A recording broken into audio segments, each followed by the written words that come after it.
In this video, we are going to fix Microsoft Store error code 0x800706be. So without any further ado, let's get started.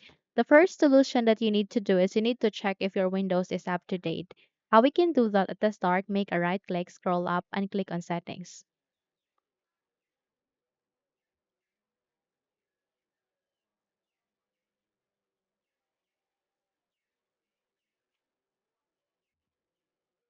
At the settings, please navigate to the left pane. You can see there Windows Update. Click on it. And then I want you to click on the check for updates or resume updates, okay?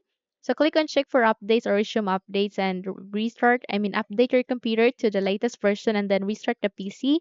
And in that way, you'd be able to fix the problem and might as well make improvements at your device. In this way, you'd be able to fix that, okay? Another solution that you can do is that you need to try using CMD and the PowerShell. So navigate here at the button search bar. First, the type is CMD. Once you have typed it, you need to wait until you can see a command prompt system, and then you need to navigate at the right side and click on Run as Administrator.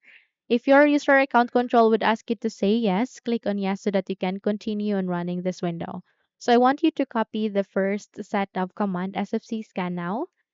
Copy, paste it here one by one. And once you are done with this procedure, proceed to the second to restore the health of your PC. Click on the Enter key. And then the last is to check the health of your PC. Once done, restart your computer and your problem will be dissolved.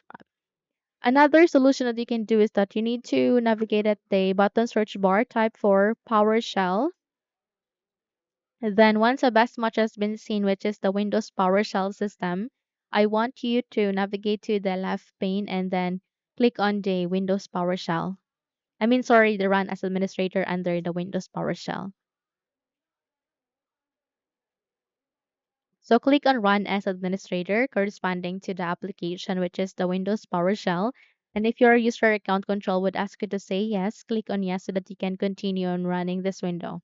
So this time you need to copy and paste the second command, paste it here and click on the Enter key on your keyboard. And once you have completed the procedure, restart your computer and you're good to go. Now, if you found this video helpful, kindly like and subscribe. You may also click or turn on the notification bell so that you will be notified for more upcoming tutorials. Thank you and have a good day.